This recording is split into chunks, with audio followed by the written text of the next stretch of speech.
Welcome to Autogefühl, your number one resource for in-depth car reviews and your number one community to discuss cars. Actually, we got the best of movie here today between the hot estate versions of the Volkswagen corporations, the Golf R variant, the Seat Leon ST Cupra and the Skoda Octavia RS.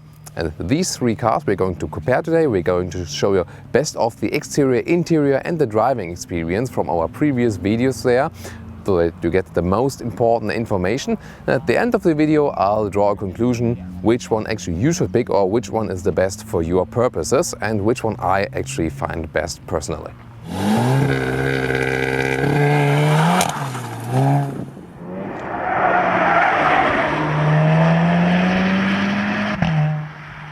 Well, there is no GTI for the variants, so the gap in horsepower between the normal versions now and this new top version with 300 horsepower is quite huge. If you think about the other Volkswagen Corporation models, think about Seat, Skoda and also Audi, then there's kind of like a ladder going up now in horsepower and also in prices. So we also have reviews to all these other cars, starting with the Skoda Octavia RS.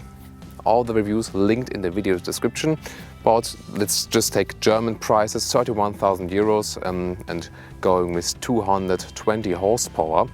And then going further up with the Seat Leon ST Cupra, we review also in the video description, 34,000 euros and 265 or 280 horsepower even.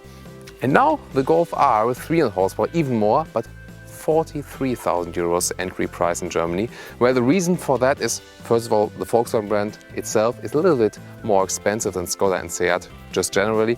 And here you already got the DSG, the dual clutch transmission, automatic gearbox included, as well as the all-wheel drive. This is the main difference also to the two others. And then above that, way above that, 58,000 euros, there would be an Audi S4 Avant. But there you already got a huge, bigger engine, 3 liters, and also above 300 horsepower, of course, 333 in fact.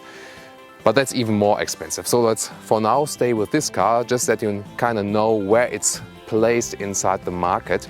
Really interesting concept now, and I think look at this lapis blue color. I really like the color. What about you? I want to hear your comments about that. And now let's take a detailed look first at the exterior.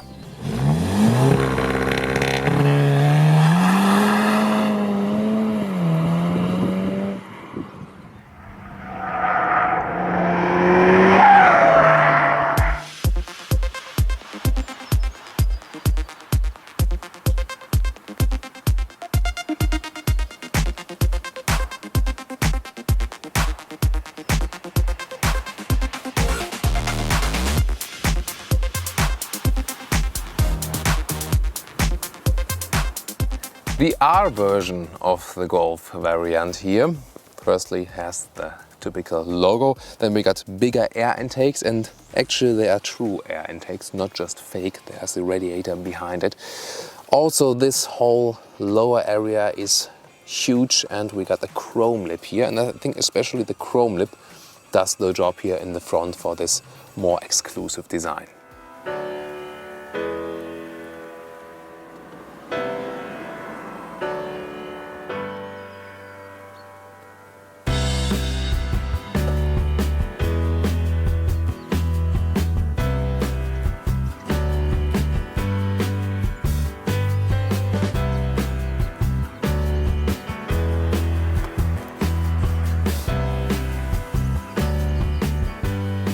So everything you see and feel is high quality with Volkswagen. You also see that again at the door handles. Very solid, and also the sound you hear when the door is opening and closing. Well, some of the Volkswagen interiors are rather boring, but this one here, in comparison, is quite spectacular. Actually is based on the Trendline trim level of the Golf variant, and then some more features are set on it. For example, we already got the 2-zone automatic climate control in here, so for driver and co-driver, that one is already included.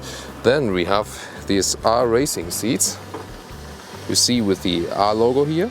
In the basic version of the Golf R variant, they come here with this mix of Alcantara on the outside, the gray area, and fabric on the inside. And I would really go for that one. It's very comfortable and also good in summer times. You don't stick to it, actually, when you're sweating. There are also the full leather seats available, but I would not recommend them.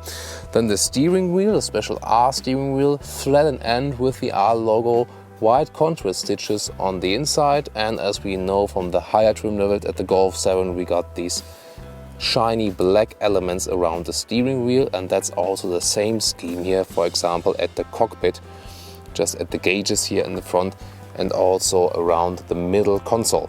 The GPS is always extra in price. Over 1,000 euros in Germany, you always have to pay that extra, as well as for the panoramic roof. Here we do not have the panoramic roof. Then we have more head clearance in the rear compartment, but of course panoramic roof is always a nice feature to have because it lights up the interior. Looking at the lower part, well, these aluminium pedals. And then let's flip the logo to open the trunk of this 4.56 meter long car here. Well, this is usual with the Golf nowadays. Actually, well, quite a nice system. And here, of course, you see the advantage of the E-State version because you have a quite even loading sill. Actually, it's not quite even. I would have actually preferred if it's really, you know, even all the way. You see the small step here. Okay, but then let's look at the cover because this, well, quite a practical cover here, above here. Actually, you can just press it with one finger once and twice, and then it's gone, and then it continues. You see there are actually easy switches here, and then you can load some stuff here, even put a bicycle in it, and you can very easily fix all the stuff. For example, you see here is a hinge, a fixed one. Here, even in the car color, nice. And then another hinge right here, and we also have that on both sides, so it's very easy also to attach all your stuff. And also at the other side, you can flip the seats, so 1/3, 2/3, and there's also a ski hatch in the middle of it. So if you want to have two persons, two adults even, in the back on the rear compartment, and have a ski hatch right in the front. Then. So as for driving the Golf R variant, you do actually feel it to sit 20 millimeters lower. Well, it's a little bit more solid on the ground here, and well, without being too much uncomfortable at the same time. And if you just pick this normal or comfort mode, the suspension really works fine. I think it's a little bit more comfortable than with the Seat Leon ST Cupra. This one is more set on this very sporty side. This one here also has some more class, especially when you're in that comfort or normal mode. However, if I now pick the race mode, let me just check that one now to race, then you already hear the RPM meter goes up. Shifting process happens later from the dual clutch transmission, and also the suspension is stiffer. This when some small bumps are on, it's really not comfortable for your everyday driving. But if you want to drive sporty and have very well prepared roads, or maybe even you've seen it now again, or even a racetrack, then this race mode really helps. And yeah, it's just some emotional stuff then. And yeah, let's just see how it behaves in the corners, pushing the throttle. Immediate direction from the engine really turns up high with the RPMs. So it's really amazing that we can get that one out of a 2-liter engine. Don't have that every day. But again, I'm also quite skeptical because I'm not sure. Well, the consumption isn't really low with these small engines that have such a high horsepower output. So it's more a thing that's on the paper, that the consumption stays low on the paper, but not in real life. But besides that, I'm quite satisfied with the engine. The sound could be a little bit better, but I mean, come on, it's 2 liters of capacity. Let's now overtake someone here. Whoa. What did I just say? Well, if you hammer the throttle really, then you got that typical DSG sound as well.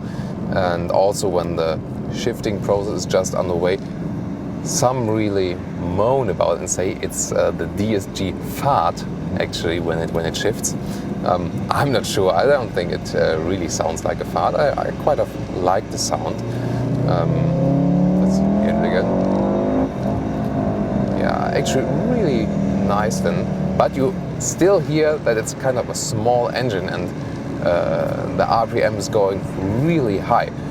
As for the steering, as we know from the Volkswagen Corporation, we got this progressive steering here, and that really helps you. You see, I can keep both hands at the steering wheel all the time, because the more I steer, the increasingly the commands are also transported to the wheels, and that means I don't need long steering ways. You see, even in 90-degree corners, I don't have to turn the steering wheel 90 degrees, but way less. And that really helps you for sporty driving as well as also in the city for everyday day driving.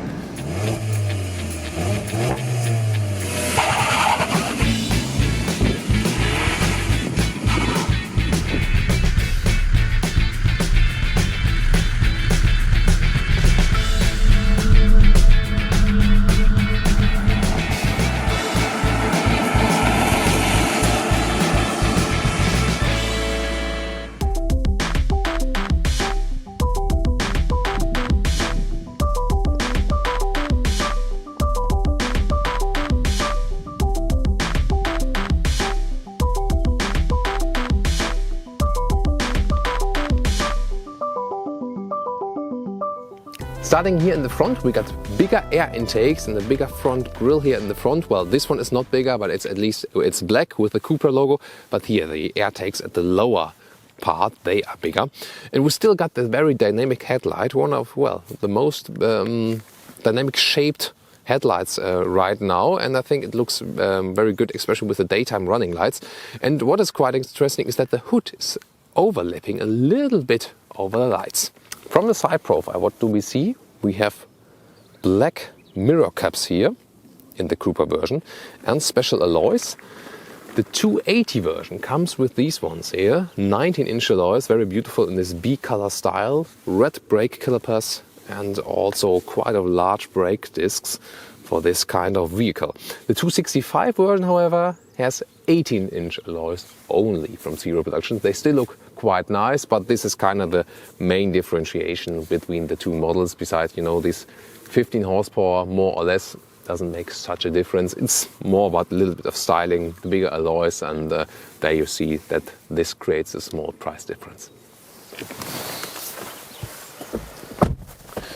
Let's see, the first thing you realize is the steering wheel, of course. It's a very beautiful steering wheel. It's got a very soft and nice surface and a flattened end here with the Cupra logo. Flattened end is always great, especially for people with long legs.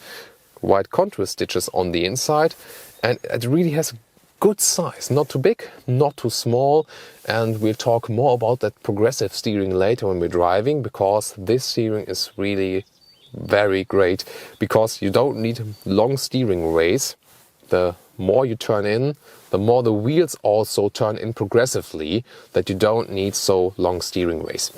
Then another nice detail, we got the manual shift version here now, 6-speed, also with the Cupra logo on the upper side. Looks also premium-like.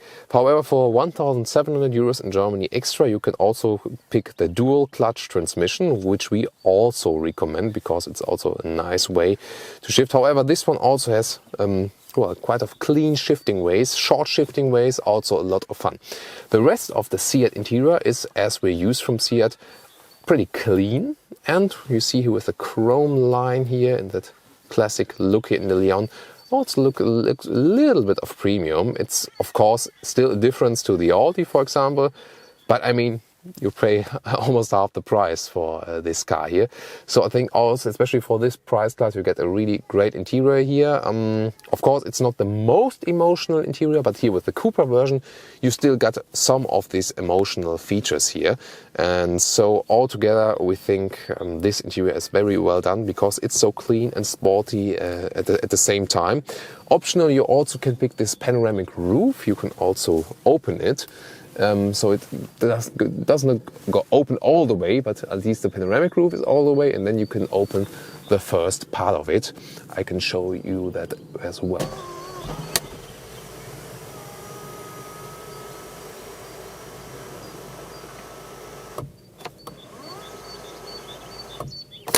So it's kind of here, and I think it's a very wide opening, so you almost have a convertible feeling here in summer times. So I would always go for this feature here. Brings so much light in the interior and a lot of fun in summer times. So let's take a look at the control screen. Actually, we got the new GPS here with a proximity sensor we know from Volkswagen. I'm showing you again. When I wave my hand here, close to the sensor, we can also use a touch screen here, but you can also use the shortcut keys. Actually, it's quite solid, but you know, we're not too convinced of this GPS. There's the bigger one available, for example, in the Skoda Octavia, which is way better in my opinion. But of course, well, it's kinda not the state of the art, but you get along with it. There are better ones, but there are also worse ones. In general, here from controlling, the haptical and also the sound feeling of the buttons, it's all pretty solid, as we know that from the Volkswagen Corporation, so that's very much fine. And here the central instrument, we got Cupra logo here as well, and these white numbers also looks pretty clean. Reminds me a little bit of Audi, these instruments. I'm sorry, Audi. I recently learned that you also just say Audi in English, so we don't have to create an extra English brand. Well, but here in the Seat, you see this interior. I want to know your opinion now on that one, especially here with the 280 Cupra version. What do you think about the interior and especially about these emotional sporty details? Now we switch back to the rear compartment. So let's go. Of course, we're in the compact segment here, so we shouldn't expect too much. Got the seat as I would be sitting here now, as a rather tall driver, 1.86 meters.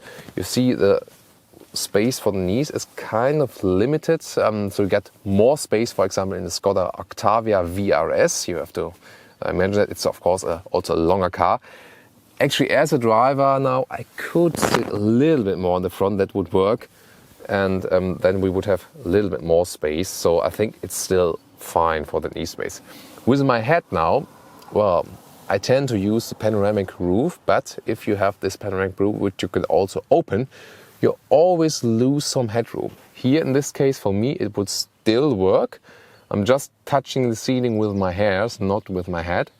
So that's still okay, not the most headroom, of course. So if you are driving with a lot of tall people in the rear compartment quite often, you should maybe not go for the panoramic roof, otherwise you can. And in general, the seating position is, well, it's kind of comfortable. It's kind of, you also got this kind of sporty side support here at the left side.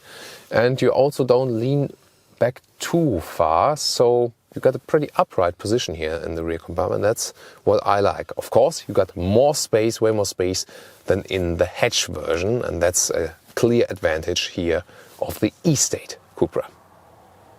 Flipping the Seat logo here, and we go to the compartment which is crucial for this very car.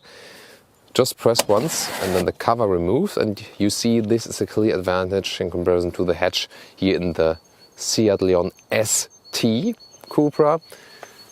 You got a very huge trunk, over 1,400 liters in capacity when you flip the seats even. And that's actually also possible quite easily. Very good solution, you just have to pull the trigger here. 1/3, 2/3 split, and here, and that's it. And you got a quite flat surface, and that's just great for your everyday usability of this car.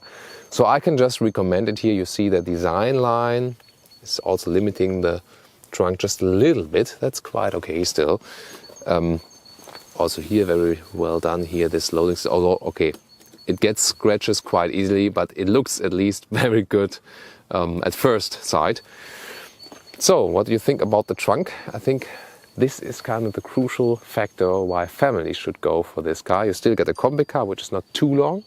However, you get a performance car, and you can actually also go to the maybe department store or something like that on the weekends and get a lot of stuff in there, or to Home Depot or whatever.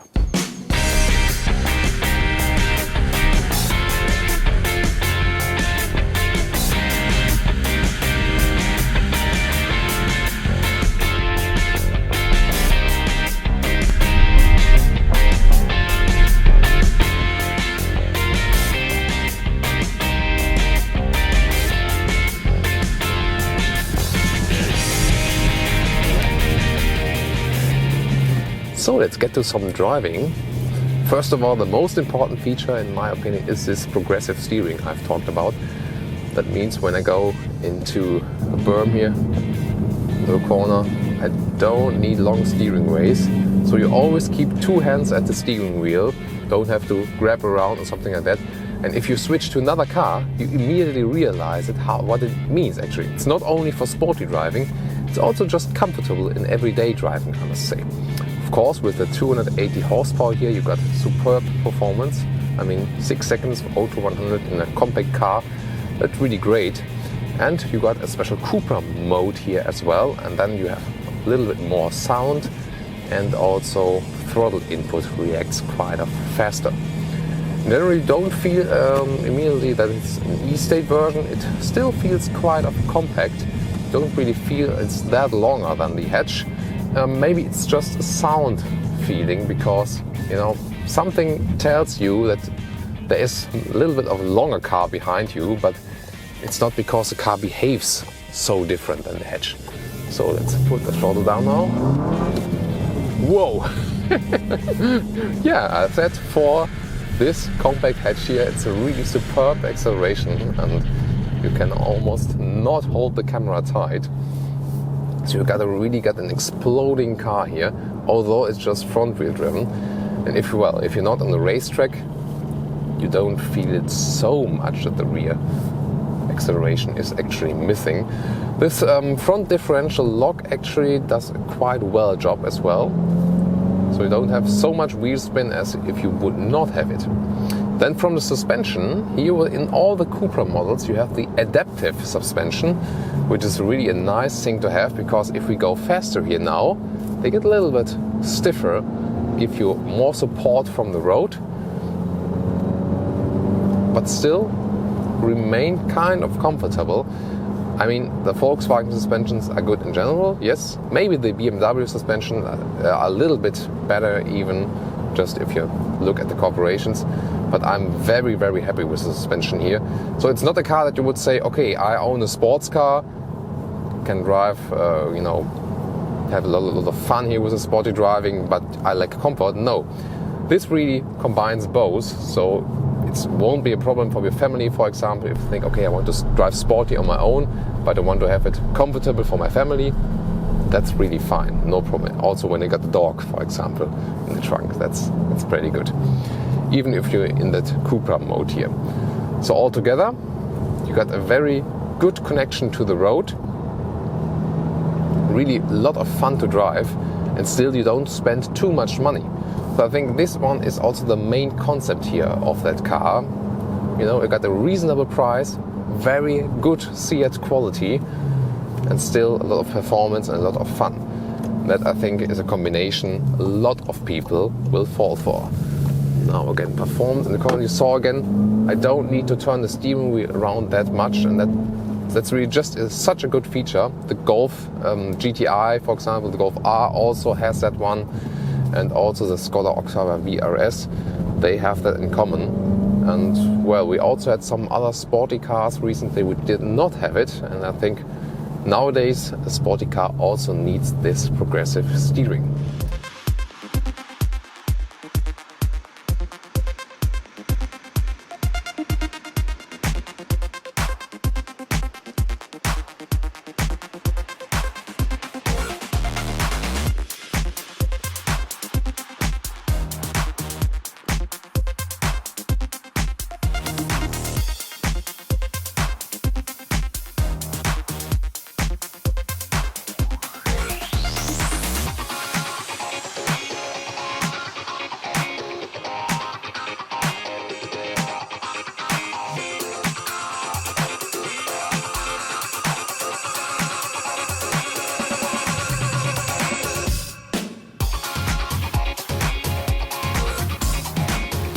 So let's start at the front with the exterior. You got a quite huge front grille, and nowadays even BMW customers tend to love this front grille. You know, we've talked about an all-new Skoda Superb, which we've shown you in the world premiere and will be coming in the driving review pretty soon as well. This new front grille here with the Skoda that's been around for 1 or 2 years now in this kind of shape really found some lovers because it looks quite aggressive and also dynamic. And here in this case it is stressed by these lower comp structures. It is kind of just hard plastic, but you know, from the camera I think it looks quite well. The same here, that's a kind of flat comp structure below here. Doesn't look too good if you're looking at the close-up, but looks okay if you have a little bit more distance. And of course all the bumpers are stronger here in the RS version, here in the front, and we got the VRS logo here. Quite a beautiful headlights here as well, I think, because they have kind of this 3D effect. You can see it if you take a close-up here soon. It kind of goes inside the headlight unit, and that's kind of a very nice effect. From the side profile, I think they have found a very good compromise between practical size. You know, the car is 4.65 meters long. That's longer than the Volkswagen Golf, but shorter than the Volkswagen Passat. So Skoda is placing, you know, in the corporation comparison, always placing them between the Volkswagen models. This is a quite clever choice there. And still you got some kind of a dynamic look. You're not losing too much space here in the rear compartment, and you also got quite large windows that there's a lot of light in the interior, and passengers can also look outside pretty well. But still there's some kind of the dynamic look, also stressed by the 18-inch alloys, which are serial in the RS version.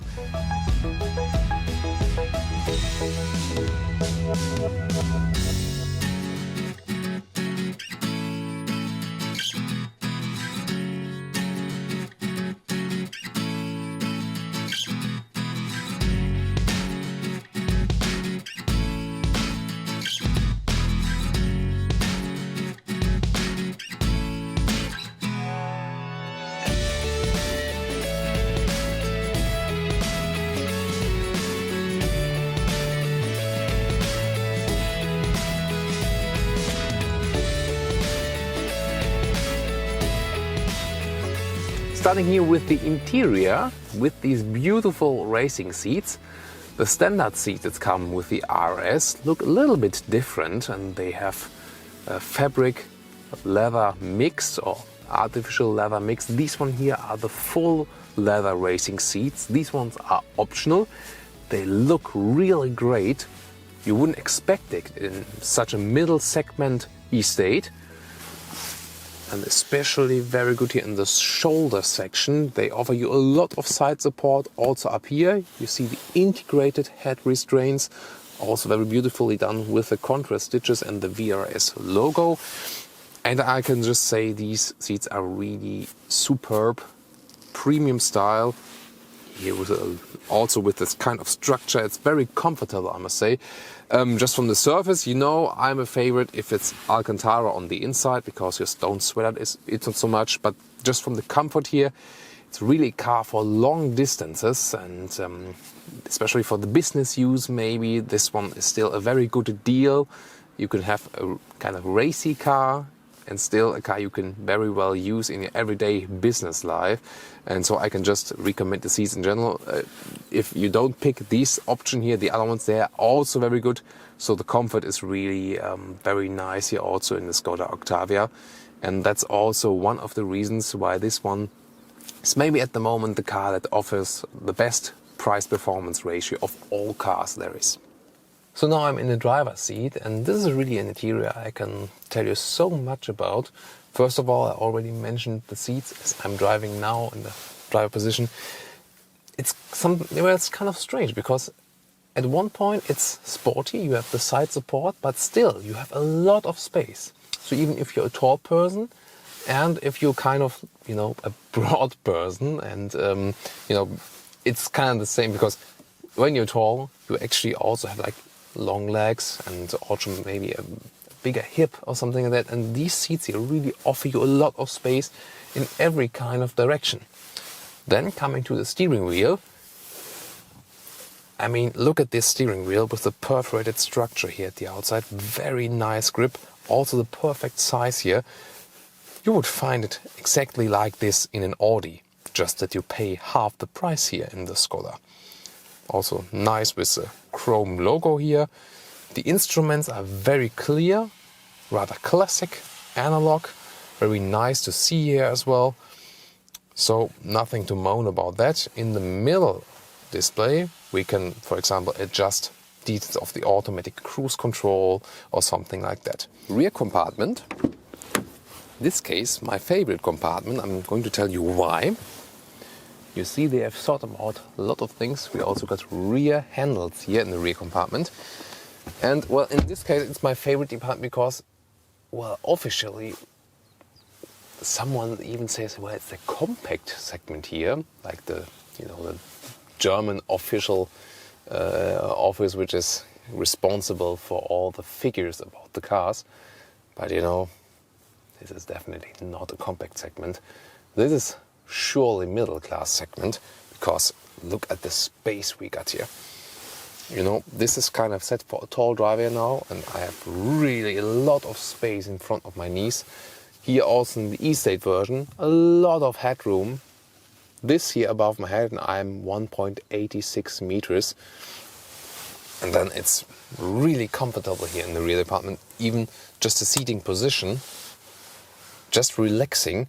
You also don't lean too far back, because sometimes, especially in some sedans, you lean very much backward, and that's not an uncomfortable position.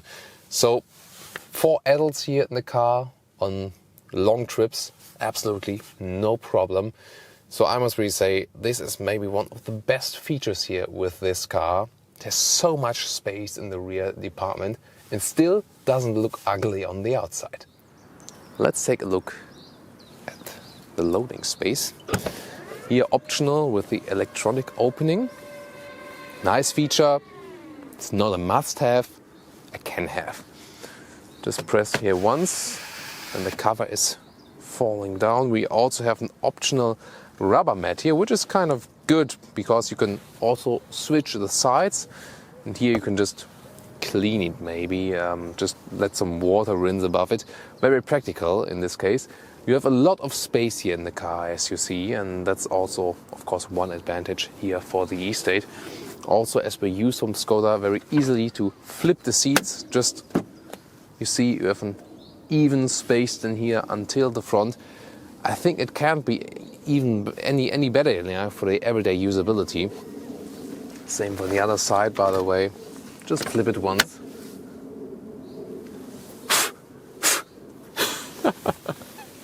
Okay, that's it then. You see, you can do anything with it, I think, and that's very good. And one feature a lot of people moan about, but still others really like it, is this one here. This is kind of this small rubber handle up there. And some say it looks cheap. Well, yeah, it maybe does, but it's very practical. Here we have the electronic opening and closing, and we don't really need it. But in all other cases, if you just pull this one and then can close the hatch here, it's a really good thing because you don't have dirty hands then. Here in this case, it's easier. Just press the button, then it closes. And I think if you pick this kind of features here in this car, and just take a look at the overall quality, I think it's maybe already some kind of premium here for a non-premium price.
So let's get to some driving here.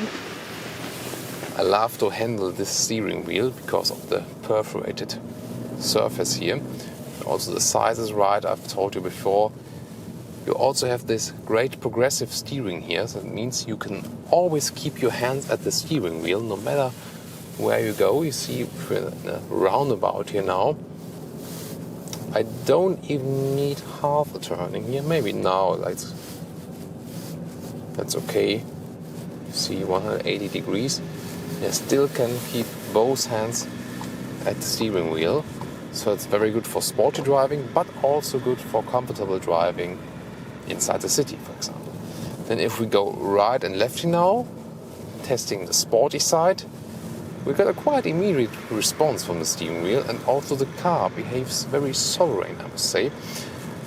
This is also the advantage here for the middle class segment as the car it is, in my opinion. You know, we have already kind of it's not a kind of small or compact car. You still have this sovereign feeling already here on the road. Well, you feel that you got more than 4.5 meters behind you, yes. But still, however, when we test the turning circle now, because all the wheels are kind of changing the angle a little bit, it's kind of easy to steer the car around. I've told you with the DSG, it's easy to change between rear and the normal drive mode. So the whole kind of the car feels kind of light and easy to drive, really. And that's a real, very nice feeling when driving the car. The sound isolation is also good. Of course, over here it is a diesel, so the petrol engine would have a nicer sound, even if you're sitting here on the inside. But the general isolation against, for example, wind noise and so on is very good, I must say. And I can just stress again that the seats are very comfortable here on the long-term ride as well. I feel so great here. Maybe it's a kind of this seating position I would say, okay, maybe I don't need to have an SUV to sit that comfortable. Here it's really fine, and I would go 2,000 or 3,000 kilometers in this car at one step. Absolutely no problem here for me. So now let's put down the throttle, because this is the RS version. Yeah, well, nice acceleration. So you always have enough power, for example, on the motorway. However, the sound, of course, is not that good for a diesel. We have heard other diesels that have better sound. The petrol engine, for example, has a nice sound generator that is creating a kind of nice sound here also in the interior. So if you're more that kind of sound fan, you would probably go for that. The diesel, however, if you like this very calm riding style on long motorway trips, if you fancy the lower consumption here, then you should also go for the diesel. In general, I'm kind of satisfied with the diesel, besides the sound, of course, because, well, it's always kind of a sovereign engine and also gives you a lot of Newton meters of torque if you really need it. So which one would I actually go for? Let's start. Well, the Golf R variant has the advantage, has the all-wheel drive. That's actually quite cool. Also very refined on the exterior as well as on the interior. The most clean surrounding, in my opinion. And I really like that one. However, the price is kind of high. So if you compare it to the other ones, I would really not go for it as for the price-performance ratio. The Seat Leon ST Cupra is probably the most sporty one from these three because, well, yes, it doesn't have the all-wheel drive, but from the suspension, you know, it's kind of a little bit rougher if you really want the pure sporty experience, and has also the most dynamic exterior. The Skoda Octavia is the best in the price performance, so it's actually the best price deal, and it offers a lot of space, especially for tall people, and the most space in the rear compartment because it's already kind of larger than the Golf. So if you ask me, I would go for the Skoda Octavia RS as it's the best deal, offers the most space and already a quite refined interior. So, but also looking forward to your opinion. Which one of those three would you pick and why? Tell us in the comments. And I hope you liked our small best of video here. Thank you and see you next time.